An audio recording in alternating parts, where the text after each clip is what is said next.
us what we're driving today, Andy. We are in my 2023, I think, Toyota GR86 premium 6-speed. What's been done to it? Had it for a year and a half now. It is pretty much all stock except for I put on a set of I'm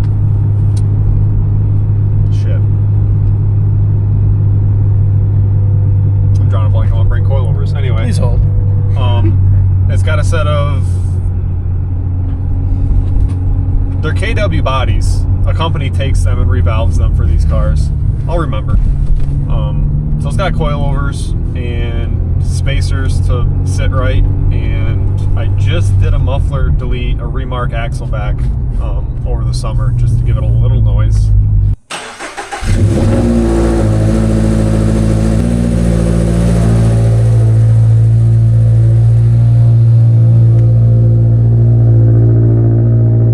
And that's about it. Oh, I did JDM Subaru clear side markers because the factory markers are yellow or orange, obviously for America, and the JDM clears look better. Oh, and 30% tint. That's about it. What are you running for tires on this thing? Oh yeah, tires I just had to do this summer for the summer setup.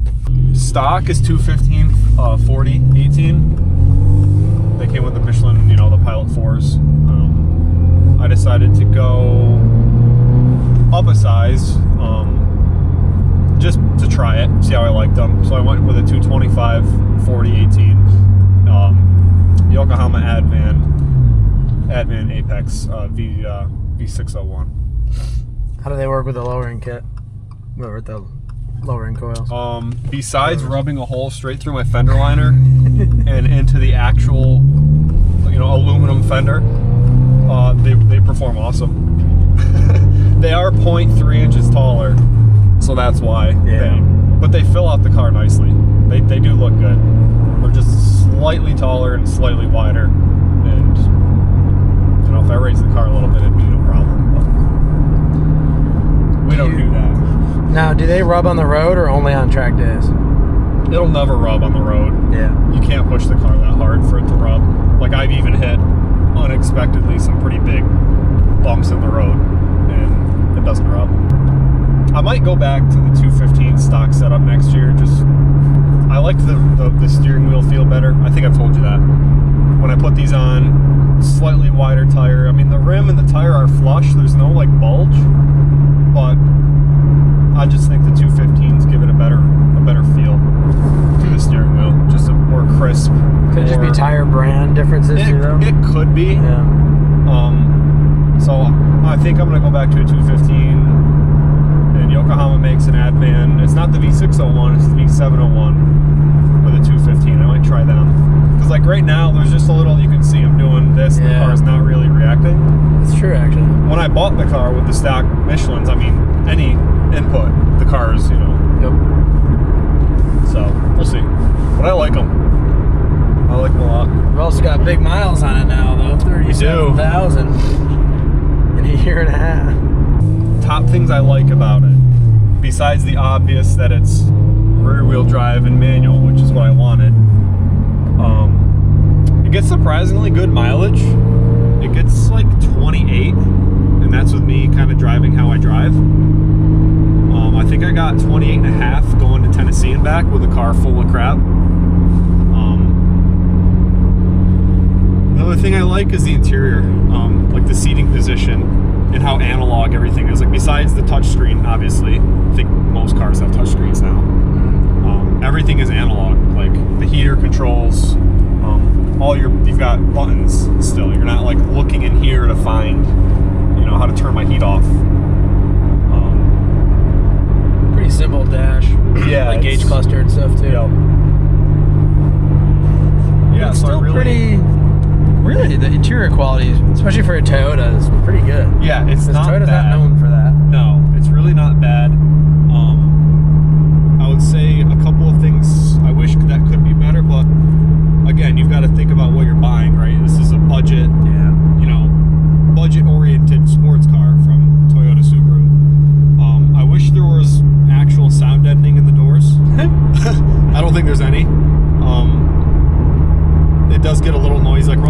95, and you can tell it's a little noisy. A lot of tire noise. Yeah, and not just exhaust noise, like just tire road noise in general. Yep. And I wish I had a little bit better sound system, but again, it's a budget, oriented sports car. They're not really focusing on that, but it's not terrible. Like, I can't really complain about that. It's really, I don't have really any complaints with this car. It does exactly what I wanted it to do. Power and handling wise? Yeah, I don't honestly believe that this car needs any more power stock, like in stock form.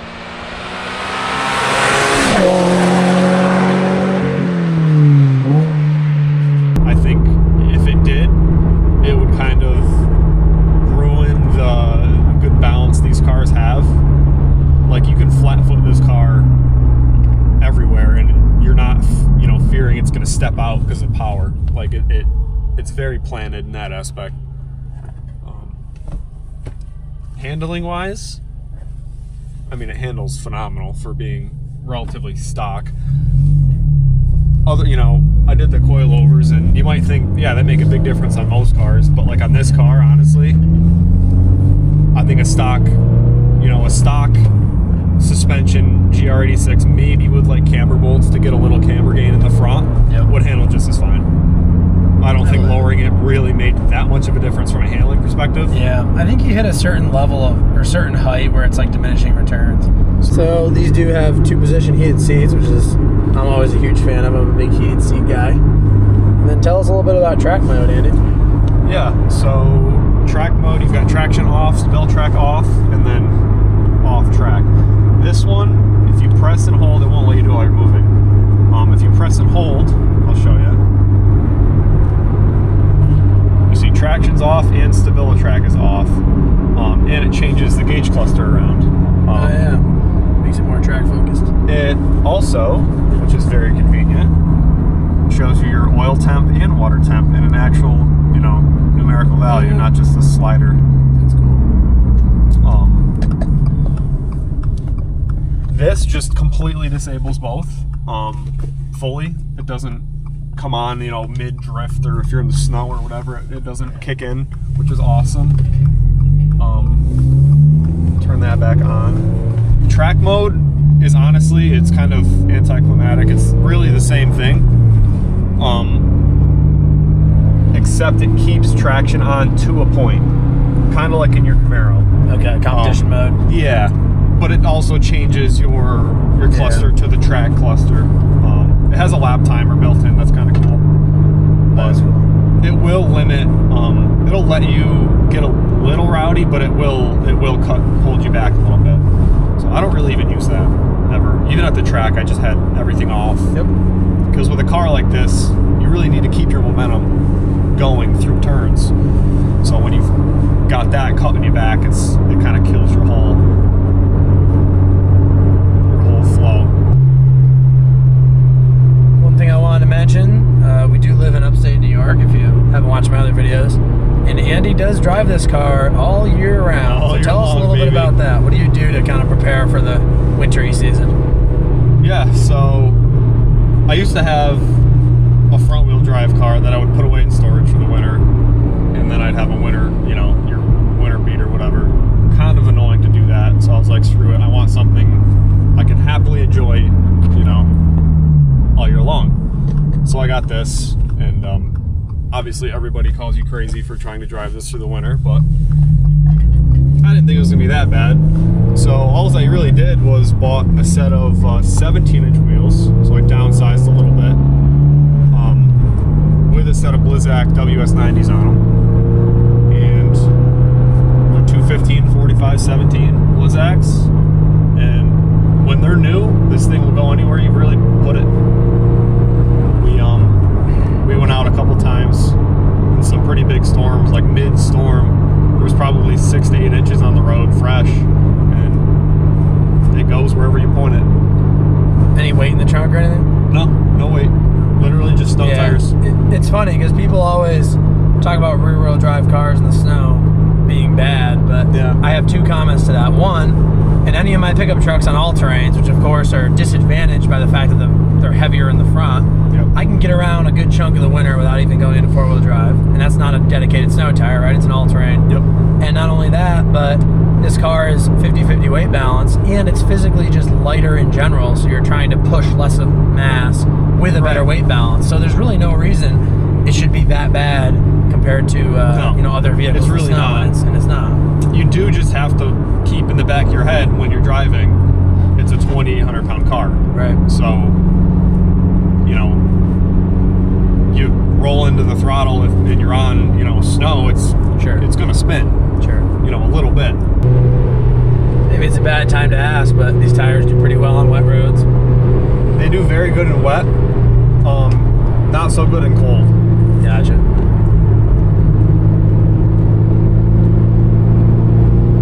That makes sense. I mean, they are a summer tire. Yeah. What is it right now? 45? 49? It's 49. So it's 49. According to the dash.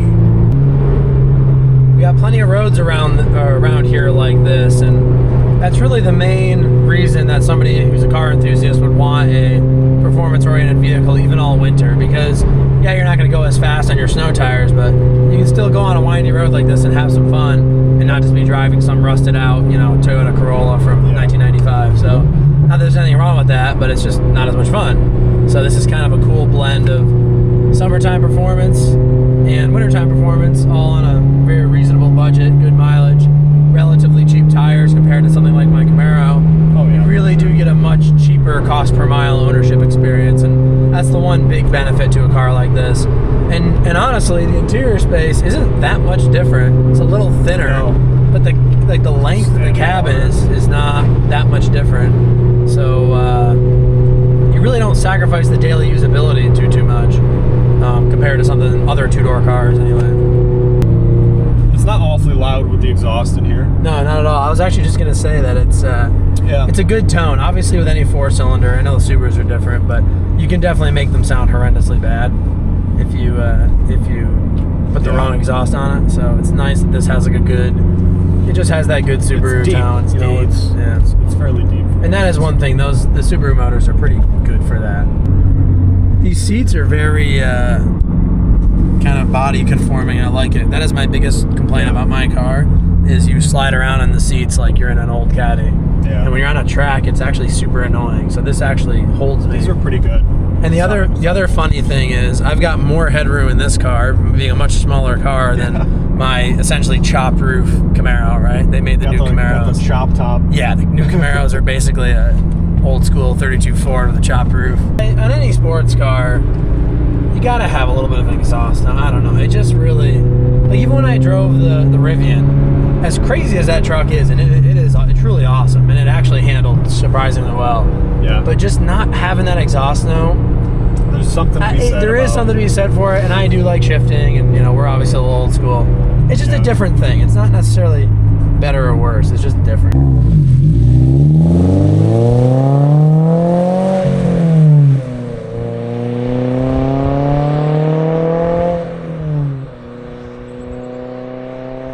I was just noticing these floor mats. Quite the good coverage for a car. Yeah, so they're made by TuxMat, T-U-X-M-A-T, and they're definitely my favorite floor mat I found. They clip into the bottom like they would normally, and then they give you little Velcro stickies that you put in. Some of them have like a little clip that'll stick into your trim. Right. And it all looks so seamless. And you get full coverage up to your, you know, rocker panel and your everything. It's just nice. It's awesome. Nice for the winter, especially. Talk to us about your trip you did to Tennessee. Oh yeah. So we just got back about a month ago now. We drove down to Pigeon Forge, you know, Sevierville, Tennessee. Loaded this thing up with our crap, and we spent a week down there. Mainly for Tail the Dragon, but there's also Slammed Enough in Gatlinburg car show going on that same time frame, so we hit that. We had a whole group of us went down, got this nice big Airbnb, drove Tail the Dragon like 7 times. Could have lived obviously did the Foothills Parkway there to get over to 129. Yep. Yeah, car did great. Zero issues. Drove it straight down. Drove the hell out of it for literally 5 days every day, and drove it home. Zero issues. Very pleased. All right, everyone. So obviously now I'm in the driver's seat here. We're gonna see what I think. I have driven this once. We believe when it was stock. I think it was. I'm gonna turn those stock. right back on. We don't need to be driving with traction control off on a 45-degree day in somebody else's car. But I think I drove it stock, so we'll see how I think about it now, and just of the car in general. My first impression, which I don't really remember from last time, is this thing just clicks right into each gear, like super, super smooth. Like that's such an easy, effortless shift. My car is like it's short, but it's very easy. Short but firm. Yes. The definition of Jake Settner. Exactly. Well, that's weird. Your turn signal stock doesn't stay. Oh, yeah. So that could be a gripe for some people, and I've seen a bunch of, trash talking on that. It's like a BMW style.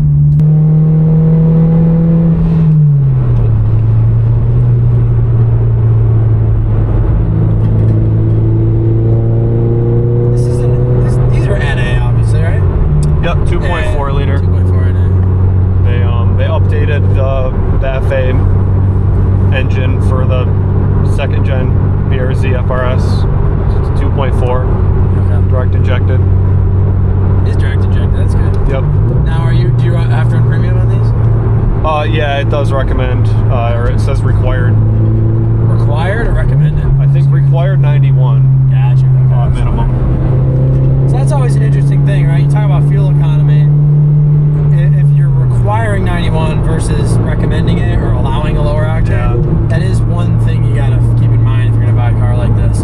Your cost per mile may be a little higher, but other than just the sound and the power difference, it doesn't drive that much differently. No. Like, the handling's kind of similar in the real world. Right on a track, obviously it'd be different, but like I'm just talking real world, it's wet out, it's 45, it's curvy road, 52 now. Less of the extremes. Yeah, it's just kind of, and you're kind of getting that similar feeling for half the price.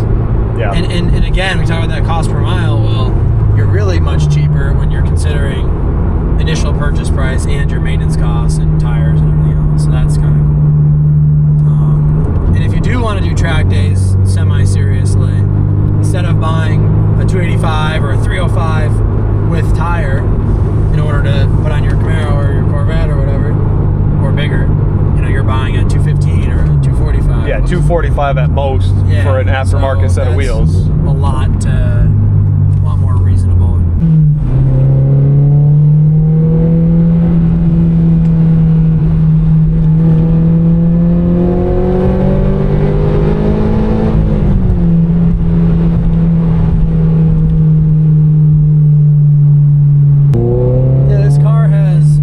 Similar rear quarter window visibility problem as mine, though. It's a little bit better than mine, but the headrest of your seat really gets in the way. Yeah.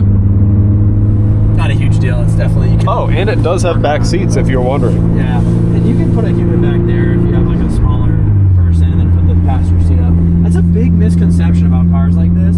People laugh because they see the seats all the way back and there's no legroom. But if you have a little bit shorter people in the passenger seat and in the back seat, like you can, for a 20, 30, 50 mile ride, you can relatively comfortably. I have had one person in the back seat. I have in the Camaro multiple times. I've had 4 people in it. And if it's like 2 shorter girls back there, like it's not terrible.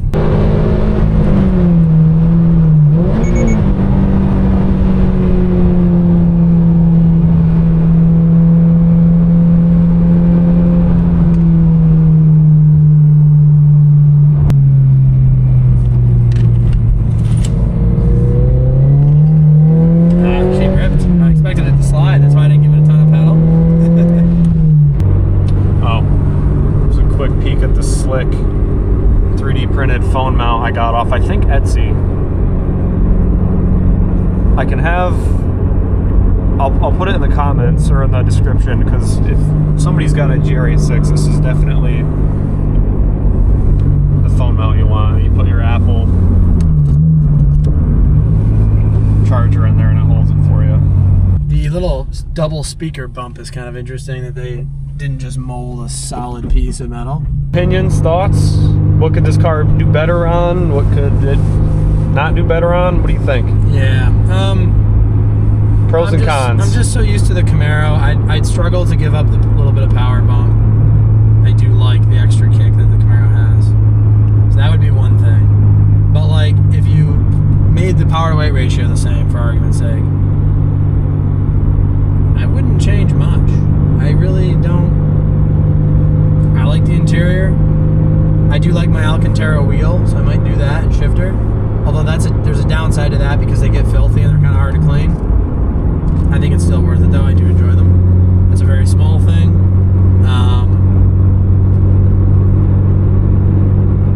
Road noise. It'd be nice if it was a little bit quieter. Although that doesn't bother me too much. I mean, this is a sports car. It's not meant to be a luxury sedan or whatever. I love the fact that it has heated seats.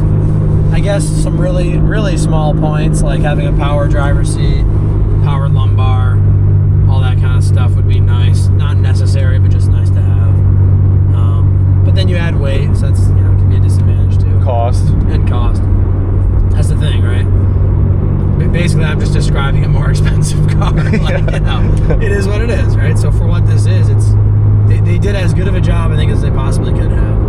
And I think reliability-wise, as long as everything stays reliable for you, which I mean, I think it should. These are pretty good engines and transmissions and stuff overall. Obviously, Subarus are known for some. They have their stigma, but you take care of it. Yeah, it should take care of you. And everything has something that goes wrong with it, right? Like, unfortunately, nothing is perfect. So, with all that being said, I think they did a good job. There's a reason these are pretty darn popular cars, and the Subaru variant, which I know is slightly different, but to your average Joe anyway, is functionally the same car, and there's a reason that they're so popular. I guess if anything, that'd be my only very, very mild gripe, is that it is a little bit vanilla in the sense that it's just there's two brands using the same car and titling it different things. Yeah, that's slightly annoying. It'd be kind of cool if it was a little more unique to Toyota and the Subaru one was more unique to Subaru. But such is the way. Honestly, this car wouldn't exist, I don't think, if the brands hadn't teamed up and had been able to share the R&D cost and make it worth their while to create a car, a sports car that's going to be a relatively low volume compared to their regular sedans and stuff. And especially from Toyota, who doesn't have the most amount of sportier stuff anymore. They have the GR Corolla, and obviously if you get the Lexus brand, they have some things, but I feel like Toyota used to have a lot of weird little submodel sports cars back in the day, and they don't really have that anymore. So it's good that they at least have something between the Corolla and this. And then Europe gets the Yaris, the GR Yaris. Yep, we don't get that. So that's the thing, right? And like Honda World, right? They've got like the Civic Type R and a couple of sports cars there too, and then you of course got the Acuras. Type S. So it's good that Toyota's at least competing in some sense in that way. Realistically, these are the cars that most younger enthusiasts, if they want a newer, more reliable car, are going to be able to get into.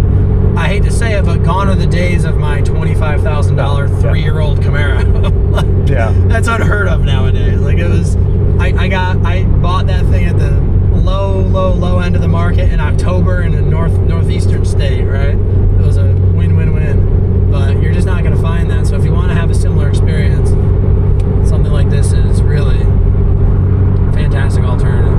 I like it. Overall rating, 1 out of 10. 7, and it would be an 8.5 if it had the same power to weight ratio as the Camaro. Okay. I'm just spoiled. Fair enough. That's just my own bias of being spoiled. And I'm sure if I had a more powerful Camaro, then I would want my current Camaro to, that's just how it goes. C8 right? power. C8 power. Exactly. So that's a never-ending vicious cycle. It's nothing against this car. It's just hard to go backwards when you in power level, right? I guess my one. So here's my one justification for that, though. So, in order for a sports car to be fully sporty, if you will, the one thing I will say is it ideally needs to kind of beat 90+% of any vehicle on the road, right? Now, other sports cars don't count. I'm I'm talking about more common vehicles. Right. And unfortunately, because the bar has risen so high for your average vehicles, like EcoBoost F-150 or some random 5.7 Hemi pickup truck probably is similar acceleration to this. Now, Faster, obviously, much it might faster. even be, or it might be a lot faster, right? So, I guess not that that's a big deal, but it just, because the bar has gotten so high for pedestrian normal vehicles, it is nice if a sportier vehicle has that extra. Minivans nowadays have a 300 horse V6. Exactly. Like, so that's kind of my only. It's not just for the vanity of it. It's like it's truly completing the sport package of making it better in every way than a normal car. Power, acceleration, cornering, braking, driving experience. Yep. And It's a valid point. It has most of those things. It just lacks the power a little bit, which So, like I said, small thing, but that's just the one justification I would have beyond just the I'm spoiled, I want more power. There is a functional reason to it in that sense. Anyway, with that being said, as always, everyone, thanks for coming along. Thanks for watching. I totally butchered that. I'm gonna start right over. All right, yeah, scratch that. Anyways, guys, as always, thanks for watching. God bless America, and I'll see you on the next one. Goodbye. Peace.